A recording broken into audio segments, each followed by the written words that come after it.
Muito bem. Então agora aqui a gente vai tratar nesse último bloco, pode pôr na tela aqui, do artigo 4º, né, e do 7º, além de alguns outros, mas a gente começa com esses dois, que é esse capítulo 2 aqui, crimes contra a economia e as relações de consumo. Então ele começa aqui, o artigo 4º, falando um pouquinho dos crimes contra a ordem econômica. Veja que crimes contra a ordem econômica estão espalhados, né, por uma série de legislações e tudo, inclusive essa daqui.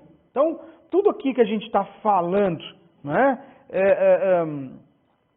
desses crimes aqui, né, tem que ser lido, né, em consonância com a outra legislação. Evidentemente que aqui eu não vou fazer isso, porque não é o objetivo dessa aula, mas eu vou passar aqui por esses artigos, porque eu também não posso esconder, né, de você que existe esse artigo aqui. Então, vamos encarar, né, essa passagem aqui por esses dois artigos como, digamos assim, já um passo introdutório para você fazer um link, né, com o resto da legislação. Bacana?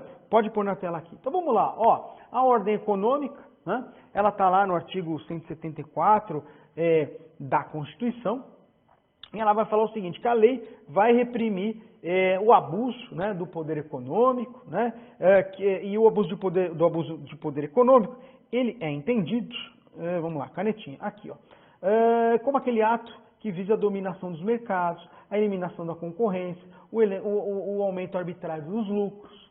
Né? Então, tudo que aqui, né, for falado é pensado à luz dessas violações aqui. Então, vamos lá. Ó, inciso 1, ele fala. Abusar do poder econômico, dominando o mercado, eliminando total ou parcialmente a concorrência, e aí isso é mediante qualquer forma de ajuste ou acordo de empresas. Não é? Então veja, né, aqui o abuso do poder econômico, não é, dominando, né, o mercado, você está pressupondo que você está prejudicando os consumidores. Não é? E a doutrina traz, nesse sentido, por exemplo, uma forma, né, de prejudicar o mercado conhecida como dumping. Né, que o sujeito faz o quê? Ele faz um ajuste, né, artificial de preço, né, vendendo valor a menor para poder quebrar a concorrência. Né? Vende abaixo do preço, às vezes tomando prejuízo. Não é? Veja que no caso do dumping específico, por que a doutrina traz esse exemplo? Porque ela fala, olha, o dumping já foi aqui, inclusive, criminalizado especificamente, né? O dispositivo foi revogado em favor da fórmula genérica, só que algumas práticas de dumping podem ser consideradas abuso de poder econômico. Quando, por exemplo, você tem empresas que estão fazendo um ajuste entre si para combinar o dumping. Né? Elas estão fazendo um ajuste entre elas para combinar dumping entre si e dessa forma estão abusando do poder econômico. Então, fique esperto com isso. Essa é uma discussão pertinente quando você está trabalhando com esse tipo de crime aqui. Tá bom? O inciso 2. Formar acordo, convênio ou ajuste ou aliança entre ofertantes. E aí, o que eles vão fazer, esses ofertantes? Eles vão fixar artificialmente preços, fixar artificialmente quantidades, né? Vamos tentar fazer o controle regionalizado de um mercado por uma determinada empresa. Né? E aí tudo isso em detrimento do quê? Tudo isso para estabelecer um controle, né? Em detrimento da concorrência, de uma rede de distribuição. Né? Isso na linguagem, né, do direito econômico é chamado de formação de cartel. Né? Formação de cartel. E aí você consegue amarrar isso com uma série de outros delitos. Não é? Veja você que aqui o interessante da formação de cartel é lembrar que são crimes de mera conduta. Né? Basta o acordo para configurar o crime. Não é? Crime contra as relações de consumo. Né? Veja você que a gente, quando fala disso, claro que vai lembrar do CDC. Né? Uma lei, inclusive, né, que é aqui num período da história muito próximo, para não dizer o mesmo, né, daqui da nossa lei de crimes contra a ordem tributária. Mas veja você que, se você for lá olhar o CDC, né, você vai reparar que o CDC tem os tipos aqui, né, concentrados na proteção ao consumidor mesmo. Né? Há atos que vão lesar diretamente o consumidor. E aqui, no artigo 7º, ele vai estar tratando de ações que vão olhar um pouco mais uma coletividade ou as relações mesmo de consumo. Não é? Você vai entender quando eu ler os artigos. Então é o seguinte, olha, favorecer ou preferir sem justa causa, comprador ou freguês, ressalvados os sistemas de entrega ao consumo por intermédio de distribuidores ou revendedores.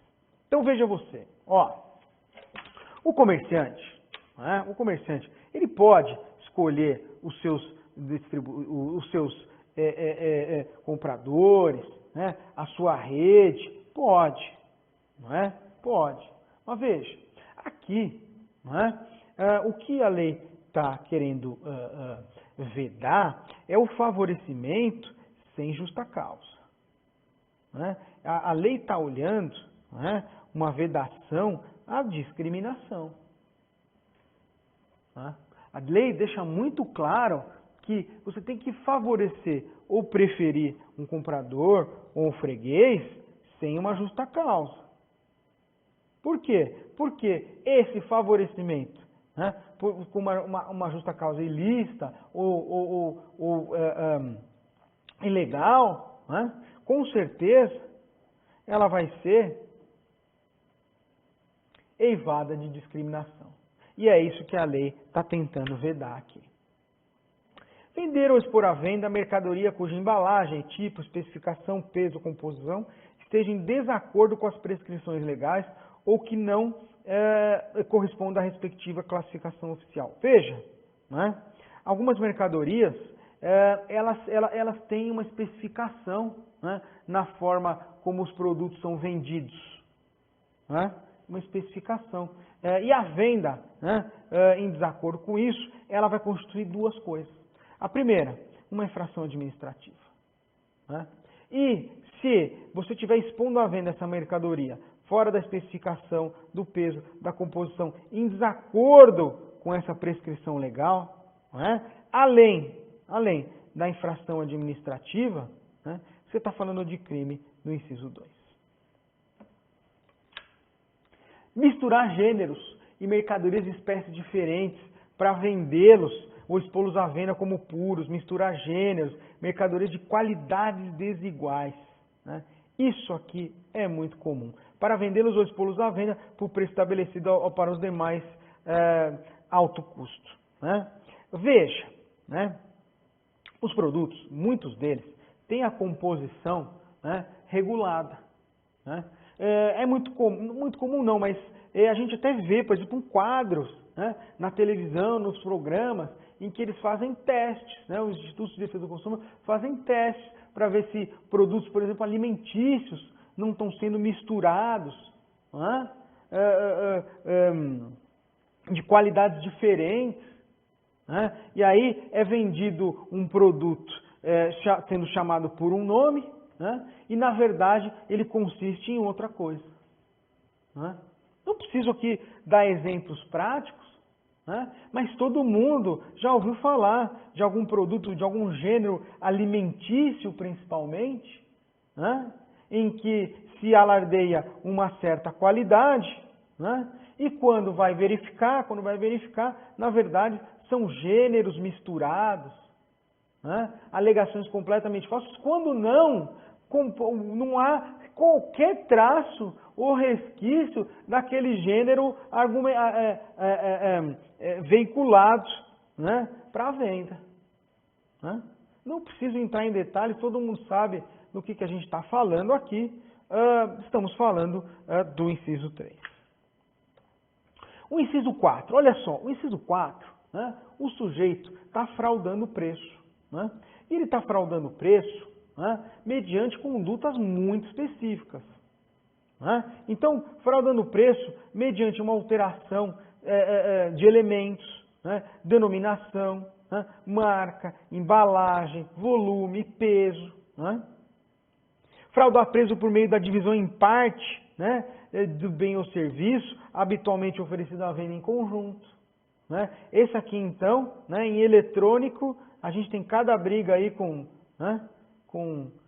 grandes empresas, também não preciso falar ao que me refiro. Né? Junção de bens ou serviço, comumente vendidos à venda em separado. Aqui veja você que é o contrário do item B. Né? No item B, o cara vende em separado, coisa que é um óbvio conjunto. Né? E no item C, o contrário, o cara te empurra, né? Coisa que é vendida em separado, que você não tem necessidade, o cara empurra no consumidor. Né? E um aviso de inclusão de insumo não empregado na produção, no bem ou na prestação de serviço. Que também, né? Comprando o gato por lebre. Né? Veja você que tudo aqui, né, tem que ter a intenção o quê? De fraudar os preços. Né? De fraudar os preços. Olha só, elevar o valor cobrado nas vendas a prazo ou de bens ou serviços mediante a exigência de comissão ou taxa de juros ilegais. Isso aqui era muito comum, né, na época da inflação. Né?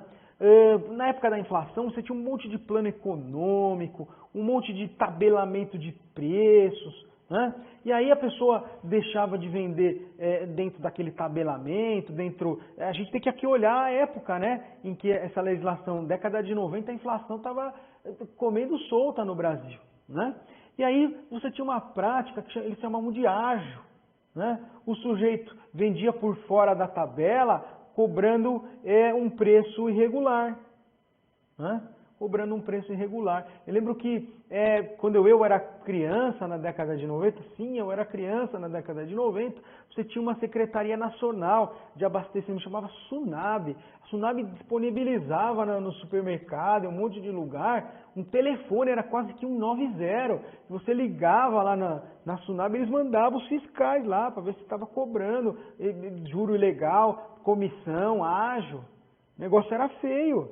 Né? E era justamente aqui o nosso inciso 5. Inciso 6. Sonegar insumos, bens, recusando-se a vendê-los a quem pretenda comprá-los ou retê-los a fim de especulação. É a mesma coisa. Né? Aqui o sujeito está se recusando a vender produtos, né? Porque a ausência do produto vai inflacionar artificialmente o preço no mercado. De novo, essa história aqui eu sempre conto, pode jogar para mim aqui na tela, a história do boi. Vocês não vão lembrar, raramente vão lembrar, mas na década de 80 teve um problema com a carne. Né? A carne começou a ser tabelada e os produtores rurais começaram a sumir com os bois do pasto. Falaram, olha, vender carne a esse preço eu vou perder dinheiro. Né? Eles começaram a sumir com os bois, porque não queriam perder dinheiro, e começou a inflacionar artificialmente, claro, né, os preços, embora eles fossem tabelados. E eu me lembro, nessa época, da Polícia Federal ir até as fazendas e apreender os bois. A Polícia Federal ficava correndo literalmente atrás de boi em fazenda. Essa história é muito bem contada, até num livro de uma jornalista na Rede Globo, a Miriam Leitão. Ela conta como é que surgiu o Plano Real e ela conta essa história do boi aqui no livro dela, mas é isso aqui, é o inciso 6. Pode jogar na tela aqui para mim. Inciso 7. Induzir o consumidor ou usuário a erro por via de indicação ou afirmação falsa ou enganosa sobre a natureza, qualidade do bem e serviço, utilizando de qualquer meio, inclusive a veiculação, divulgação publicitária. Essa aqui é a propaganda enganosa, ela é inclusive vedada lá pelo CDC e ela tem outros dispositivos lá também, né, que regulamentam outras formas de logro, né, na propaganda, na divulgação de informações, mas você tem também esse inciso aqui na nossa lei. Bom, destruir, utilizar, danificar matéria-prima ou mercadoria com o fim de provocar alta de preço. De novo, vai inflacionar o preço, né? Já falamos disso. Né? Vender, ter em depósito, expor à venda, de qualquer forma, matéria-prima em condições impróprias ao consumo. Isso aqui é...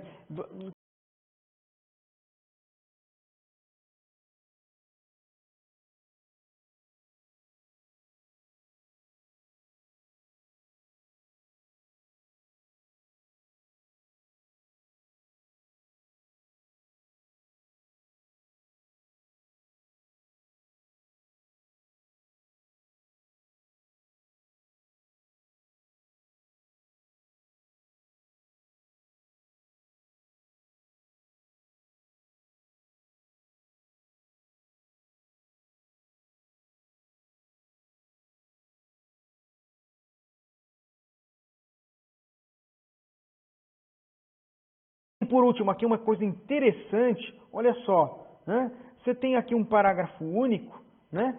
Que vai trazer uma modalidade culposa. Ele fala, olha, nas hipóteses inciso 2, 3 e 9, pune-se a modalidade culposa. Aqui é uma técnica legislativa um pouco diferente, né? Ele abre a possibilidade, né, de você identificar a modalidade culposa, né? E aqui o inciso 9, então, é onde o bicho pega, que é o caso dos comércios, dos supermercados mesmo. Né? Muito bem. Artigos 8º e 9º, ele vai trabalhar com as multas. Né? Então ele fala, olha, no 1 a 3 aqui, né, a gente vai fixar a multa aqui entre 10 e 360 dias multa e tudo. Mas veja você, que ele vai ter toda uma regulamentação aqui, ó, a partir do parágrafo único, do 9º, né, falando em BTN. A BTN, né, ela foi extinta lá em 91. Né, era uma fórmula aí de cálculo, uma forma monetária aí, que foi extinta, né, mas se você for lá na doutrina, se você for olhar a praxe nos tribunais, eles vão falar o seguinte, olha, né, esse cálculo, né, de multa, dos valores com que a gente vai lidar aqui, ele vai ter que acompanhar a condição econômica do acusado, né, e vai ser feito aqui com base no artigo 49, parágrafo 1º do Código Penal.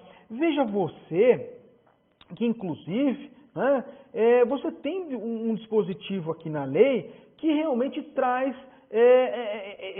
ele traz essa possibilidade de adequação, vamos dizer assim, à condição econômica do acusado. Que é o artigo 10, ele fala, olha, caso o juiz, considerando o ganho ilícito e a situação econômica do réu, verifique ou a insuficiência, né, ou a excessiva onerosidade das penas, ele pode diminuir até 10ª parte ou aumentar em 10 vezes. Né? Então, realmente, é um dispositivo que abre uma possibilidade grande para o juiz trabalhar essa adequação econômica do acusado. Muito bem, última parte aqui. Artigo 11. Olha só, quem de qualquer modo, inclusive por meio de pessoa jurídica, concorre para os crimes definidos nessa lei e incide nas penas combinadas à medida de sua culpabilidade. Veja que, na verdade, ele está reproduzindo aqui o 29 do Código Penal, né, que fala realmente da autoria, mas veja, né, ele vai tratar aqui de forma muito específica a questão da pessoa jurídica, porque, de fato, e eu já tinha contado isso para você, né, aqui é muito comum que o autor cometa o crime por meio da pessoa jurídica. Né? Principalmente na fraude e recolhimento ao tributo, no fundo, 90% das vezes, o sujeito passivo aqui da obrigação tributária é uma pessoa jurídica. Né? Só que aqui o direito penal ele vai atrás de uma pessoa física. Quem é essa pessoa física? É a pessoa que está cometendo o crime, né, por meio da pessoa jurídica. Então, essa é a importância do artigo 11 aqui. Né? Essa é a importância do artigo 11. Uma outra coisa que o artigo 11 faz aqui no parágrafo único. Quando a venda ao consumidor for efetuada por sistema de entrega ao consumo ou por intermédio de outro, em que o preço ao consumidor é estabelecido ou sugerido pelo fabricante ou pelo concedente, o ato por este praticado não alcança o distribuidor ou o revendedor. Ou seja, aqui, veja você, ele está excluindo aquela responsabilidade solidária na matéria criminal. Por que esse artigo aqui é importante, ou por que ele veio? Porque essa solidariedade de distribuidor, revendedor, cadeia de produção, é a regra lá no direito do consumidor. E aqui ele está estabelecendo um limite, ele está estabelecendo uma regra disso. Ele está dizendo que nesse caso aqui, não vai alcançar o distribuidor ou revendedor. Mas é claro que aqui nós estamos falando para efeitos de direito penal. Artigo 12. O artigo 12 traz, ele fala o seguinte, são causas que podem agravar de 1/3 até a metade as penas previstas aqui, no primeiro, segundo, quarto ou sétimo. Veja você que ele fala em circunstâncias que pode agravar, mas a gente sabe que tecnicamente são causas de aumento de pena. Causas de aumento. Ele fala, olha, que aumentem 1/3 até a metade. Por que isso é importante? É importante porque na dosimetria da pena, a causa de aumento de pena é reservada para a terceira fase da dosimetria da pena. E aqui, utilizando o valor do tributo como critério, dentro daquela discussão que a gente já fez lá. Fique só atento que essa fase, essa causa de aumento, não vai se aplicar ao artigo 3º. Veja que ele fala primeiro, segundo e quarto ao sétimo. E quarto ao sétimo. Muito bem. Olha só. As circunstâncias. Vamos lá. As circunstâncias em que essa causa de aumento vai ser aplicada. Grave dano à coletividade, crime cometido por servidor público, e ser o crime praticado em relação à prestação de serviço ou ao comércio de bens essenciais, ou à vida ou à saúde. Veja você que aqui ele fala, olha, ser o crime cometido por servidor público no exercício das suas funções. Lembra daquilo que eu te falei. Ele não se aplica aos casos do parágrafo do artigo 3º. Fica esperto com isso. Muito bem, olha só. Artigo 15. Os crimes previstos nessa lei são de ação penal pública. Nem precisava falar, né? Na verdade, a regra é essa. Mas a lei quis fazer isso, e no fundo ele está aqui seguindo a regra do artigo 100 do Código Penal. Por último aqui, o artigo 16, em que ele fala o seguinte, olha, qualquer pessoa poderá provocar a iniciativa do Ministério Público nos crimes descritos nessa lei, fornecendo-lhe por escrito informações sobre o fato e autoria, bem como indicando o tempo e o lugar dos elementos de convicção. Veja você que isso se chama representação fiscal para fins penais. Ela é enviada lá para o Ministério Público para fins de ajuizamento da ação penal. Veja que é aqui que acontece aquela definição a respeito do crédito tributário na esfera fiscal que permite dar ensejo à justa causa para ajuizamento da ação. Então é aqui que acontece a mágica lá da justa causa. No parágrafo único ele fala, olha, nos crimes previstos nessa lei, cometidos em quadrilha ou coautoria, coautor ou partícipe através, o coautor ou partícipe, que através de confissão espontânea revelar a autoridade policial ou judicial. Toda a trama delituosa terá sua pena reduzida de 1 a 2/3. Veja você que aqui esse dispositivo, evidentemente, tem que ser lido à luz de outras legislações que vieram a posteriori. Você tem aqui a lei de crime organizado, que fala de colaboração premiada. Você tem o pacote anticrime, né? Você tem a lei de proteção a testemunhas, né? Todas elas legislações que vão tratar, né, do coautor ou do partícipe, que vão querer contar a parte da trama, né? E aí, esse dispositivo tem que ser lido com muito cuidado, né? Porque hoje, essa matéria aqui, delação premiada, colaboração espontânea, tudo isso tem que ser interpretado, já não pode me jogar aqui na tela, tem que ser interpretado como um conjunto, a obra. Me estendi muito nesse último bloco, mas é porque queria trazer realmente todos os aspectos dessa legislação. Espero ter aberto aí os caminhos para você, deixado claro, né, todas as implicações disso aqui para você poder trabalhar suas matérias de defesa, e agradeço aí a sua audiência. Tá bom? Fique conosco e a gente volta depois.